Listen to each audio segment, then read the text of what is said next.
اور وہاں پر اگر تنہائی میں کوئی آدمی ننگا غسل کرے تو غسل کرنا جائز ہے. اور حضرت موسیٰ علیہ الصلوۃ والسلام بھی شریعت کو بیان کرنے کے لیے آئے تھے.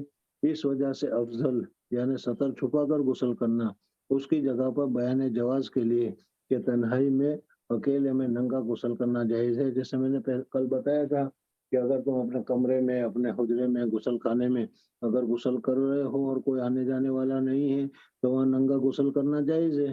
تو حضرت موسیٰ علیہ الصلوۃ والسلام اس طریقے سے غسل کر رہے تھے اور اپنے جو کپڑے تھے وہ سارے کپڑے غسل میں پانی میں اترنے سے پہلے ہی وہاں ایک پتھر پڑا ہوا تھا اس پتھر پر رکھ دیے اور رکھنے کے بعد حضرت موسیٰ علیہ الصلوۃ والسلام غسل کرنے کے لیے پانی میں داخل ہوئے. اللہ جل جلالہ و من والوں کو حضرت موسیٰ علیہ الصلوۃ والسلام پر اس قسم کے جو الزامات اور برائیاں ثابت کر رہے تھے اس کو دور کرنا اور حضرت موسیٰ علیہ الصلوۃ والسلام کی پاکیزگی کو ظاہر کرنا منظور تھا. اس وجہ سے اللہ تبارک و تعالیٰ نے اس پتھر میں حیات پیدا کی اور پتھر کو کہا کہ حضرت موسیٰ علیہ الصلوۃ والسلام کے کپڑے کو لے کر تم بھاگو یہاں سے. پتھر میں حیات پیدا ہو گئی اور وہ پتھر جو ہے حضرت موسیٰ علیہ الصلوۃ والسلام کے کپڑے کو لے کر بھاگنے لگے. ادھر حضرت موسیٰ علیہ الصلوۃ والسلام پانی میں تھے. انہوں نے دیکھا کہ کپڑے جس پتھر پر رکھے ہوئے تھے وہ پتھر بھاگ رہا ہے. اس وجہ سے وہ پانی میں سے نکلے اور آواز لگانے لگے یا حجر صوبی یا حجر صوبی یا حجر صوبی.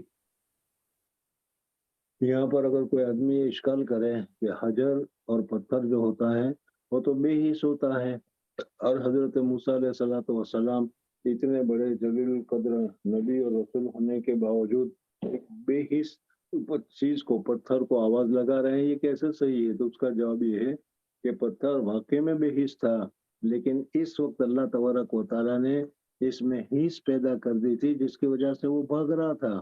تو اس بھاگنے کی وجہ سے اس میں حس پیدا ہو گئی اور حس پیدا ہونے کے جب اس میں حس پیدا ہو گئی تو ظاہر بات ہے کہ ساری چیزیں اس میں آ گئی. سننے کی طاقت بھی اس میں آ گئی. حضرت موسیٰ علیہ الصلوۃ والسلام اس کو آواز لگانے لگے.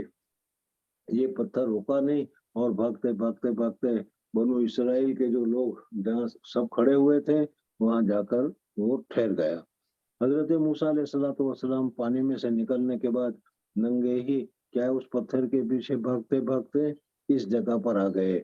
اس جگہ پر جب آئے تو دوسرے بنو اسرائیلوں نے حضرت موسیٰ علیہ الصلوۃ والسلام کے متعلق دیکھا. حضرت موسیٰ علیہ الصلوۃ والسلام کے متعلق جو انہوں نے برائیاں پھیلا رکھی تھی اس میں ایک یہ بھی تھا کہ حضرت موسیٰ علیہ الصلوۃ والسلام کو اس جگہ پر کوڑ ہے چمڑی سفید ہے اس وجہ سے حضرت موسیٰ علیہ الصلوۃ والسلام چھپا کر غسل کر رہے ہیں. بعضوں نے یہ کہا رکھا تھا کہ حضرت موسیٰ علیہ الصلوۃ والسلام جو ہے ان کے خصیتین جو ہے وہ بڑے ہو گئے ہیں اس وجہ سے حضرت موسیٰ علیہ الصلوۃ والسلام ہمارے ساتھ ننگے غسل کرتے ہوئے شرماتے ہیں اور تنہائی میں کیا ہے سطر چھپا کر غسل کر رہے ہیں. وہ بہرحال حضرت موسیٰ علیہ الصلوۃ والسلام ان کے پاس آ کر کھڑے ہو گئے اور انہوں نے حضرت موسیٰ علیہ الصلوۃ والسلام کے جسم پر نظر ڈالی تو نہ تو ان کو کہیں کوڑ نظر آیا نہ تو کہیں کوئی برائی نظر آئی نہ خصیتین بڑے نظر آئے بلکہ عامتاً جیسے ایک صحت مند انسان کے ہوتے ہیں اسی طریقے سے انہوں نے دیکھا. دیکھ کر کے حضرت موسیٰ علیہ الصلوۃ والسلام پر جو انہوں نے الزام لگا رکھے تھے وہ الزام سارے کے سارے ختم ہو گئے. حضرت موسیٰ علیہ الصلوۃ والسلام کو جلال اور غصہ تو آ ہی رہا تھا اور اسی غصے میں دوڑ رہے تھے اور حضرت موسیٰ علیہ الصلوۃ والسلام کا جلال مشہور بھی ہے. حضرت موسیٰ علیہ الصلوۃ والسلام نے اپنے ہاتھ میں جو لکڑی تھی اس لکڑی کے وہ حضرت پتھر کے اوپر مارنا شروع کیا اور 6 یا 7 مرتبہ اس کے اوپر کیا ہے ضرب لگائی اور پتھر کو اچھی طریقے سے پیٹا. حضرت اب یہاں پر بھی وہی سوال ہے کہ پتھر کو مارنے سے کیا فائدہ لیکن یہاں پر یہ جواب میں پہلے دے چکا ہوں کہ اللہ تبارک و تعالیٰ نے اس میں حس پیدا کی تھی اور حس پیدا کرنے کی وجہ سے مار کا جو رنج ہے مار کا جو علم ہے وہ پتھر کو محسوس ہوا. حضرت ابو ہریرہ رضی اللہ تعالیٰ عنہ فرماتے ہیں کہ حضرت موسیٰ علیہ الصلوۃ والسلام نے اس پتھر کو جو لاٹھیاں برسائی تو 6 یا 7 نشان اس پتھر پر پڑے ہوئے موجود تھے. یہ پورا واقعہ ہے. بہرحال اس واقعے میں حضرت موسیٰ علیہ الصلوۃ والسلام تنہائی میں ننگے غسل کرتے ہوئے ثابت ہوئے اور اس کے ذریعے سے مسئلہ ثابت ہوا کہ اگر کوئی ایسی جگہ ہو کہ جہاں کوئی دیکھنے والا نہ ہو، چاہے تو وہ حمام ہو، چاہے تو وہ کوئی دوسرا کنارہ ہو، تو وہاں پر اگر کوئی آدمی ننگا غسل کرنا چاہے تو غسل کرنا جائز اور درست ہے۔ مسئلے کے اعتبار سے بھی مصنف نے بتا دیا کہ ایسی حالت میں بھی، یعنی پردے والی حالت میں بھی، اور حمام میں بھی، اور دوسری جگہ پر بھی پردے کے ساتھ غسل کرنا افضل اور بہتر ہے۔ من اغتسل عریانا وحدہ فی الخلوہ، اگر کسی آدمی نے غسل کیا اکیلے میں خلوت میں تو یہ جائز ہے۔ ومن تستر، اور جس آدمی نے سطر کو چھپایا اور سطر چھپا کر جو غسل کیا تو وہ افضل ہے۔ ایک دو مسئلے الگ الگ ہو گئے، جائز اور افضل۔ وقال بحث عن نبی عن جدی عن نبی صلی اللہ علیہ وسلم، اور حضور اکبر صلی اللہ علیہ وسلم کا ارشاد نقل کیا کہ اللہ جل جلالہ بہت زیادہ حقدار ہے کہ ہم اس سے شرم کریں۔ حضور اکبر صلی اللہ علیہ وسلم یا تو کیا ہے، ہم لوگ جو پردہ وغیرہ کرتے ہیں وہ لوگوں سے شرم کی وجہ سے کرتے ہیں، لیکن اللہ جل جلالہ ومن والہ پردہ کرو تو بھی، نہ پردہ کرو تو بھی ہمارے کیا ہے، ہمارے پاس بالکل ہر آن اور ہر لمحے میں اللہ جل جلالہ ہمیں دیکھتے رہتے ہیں۔ اس وجہ سے کہتے ہیں کہ اللہ تبارک و تعالیٰ سے جو پردہ کیا جا رہا ہے وہ حیا اور شرم کی وجہ سے کیا جا رہا ہے، اس وجہ سے ہر حال میں پردہ کرنا چاہیے۔ حق یستحی منہ من الناس، حدیث بیان کی حضرت ابو ہریرہ کی نبی کریم صلی اللہ علیہ وسلم سے کہ کانت بنو اسرائیل یغتسلون عراتا ينزل بعضهم الى بعض وكان موسى يغتسل وحده فقالوا والله ما يمنع موسى ان يغتسل معنا الا انه آدر، خصیہ بڑا ہو جائے اس کو، اس بیماری کو کہا جاتا ہے۔ فذهب مرة يغتسل فوضع ثوبه على حجر ففر الحجر بثوبه، حضرت موسیٰ علیہ السلام کے کپڑے لے کر وہ پتھر بھاگا۔ فجمع موسیٰ فی اثری، حضرت موسیٰ علیہ السلام بھی اس کے نقش قدم پر دوڑے، یقول صوبی یا حجر صوبی یا حجر، حتی نظرت بنو اسرائیل الی موسیٰ، جہاں بنو اسرائیل کھڑے تھے وہاں جا کر پتھر رک گیا، حضرت موسیٰ وہاں پہنچے تو انہوں نے حضرت موسیٰ علیہ السلام کے جسم اطہر کو دیکھا، اور جسم اطہر پر کسی قسم کی کوئی برائی یا کوئی کمی وغیرہ نہیں تھی، تو انہوں نے کہا قالوا واللہ ما بموسیٰ من باس، حضرت موسیٰ علیہ السلام کو تو کوئی مرض نہیں ہے۔ اب حضرت موسیٰ علیہ السلام نے کپڑے لے لیے اور پتھر پر ضرب کرنا شروع کیا۔ کہا ابو ہریرہ نے بے شک واللہ انہ لنادب بالحجر ستا او سبعا، یعنی پتھر کے اوپر 7 یا 6 لکڑی کے نشانات پڑے ہوئے تھے۔ دوسرا واقعہ تمہارے سامنے ذکر کر رہے ہیں، حضرت ایوب علیہ السلام کا۔ حضرت ایوب علیہ السلام بھی اللہ تبارک و تعالیٰ کے محبوب اور مقرب بندوں میں سے، اللہ تبارک و تعالیٰ کے نبیوں میں سے نبی ہیں، اور ان کا صبر اور صبر کے متعلق قصے تمہارے سامنے موجود ہے۔ حضرت ایوب علیہ السلام پر اللہ تبارک و تعالیٰ نے امتحان کے طور پر بہت ساری مصیبتیں، آفتیں، بلائیں حضرت ایوب علیہ السلام پر نازل کی، لیکن حضرت ایوب علیہ السلام ان تمام مصیبتوں کو برداشت کرتے رہے اور اپنی زبان سے شکوہ اور شکایت کچھ نہیں کیا بلکہ صبر کیا، حتیٰ کہ ان کی بیویاں بھی حضرت ایوب علیہ السلام کو چھوڑ کر چلی گئی۔ صرف ایک ہی بیوی تھی جو حضرت ایوب علیہ السلام کے ساتھ رہی، اور دوسری بیوی جب حضرت ایوب علیہ السلام کے اوپر یہ مصیبتیں اور پریشانی آنے لگی تو وہ چلی گئی۔ اسی طریقے سے حضرت ایوب علیہ السلام کی اولاد جو ہے وہ بھی اللہ تبارک و تعالیٰ نے لے لی، تو اولاد کے اعتبار سے، مال کے اعتبار سے، گھر کے اعتبار سے، ہر طرح سے حضرت ایوب علیہ السلام کے اوپر بہت زیادہ مصیبتیں ہوئی، لیکن اللہ جل جلالہ ومن والہ کے اس مبارک بندے نے صبر کا دامن بالکل نہیں چھوڑا اور ہر وقت وہ صبر کرتے رہے۔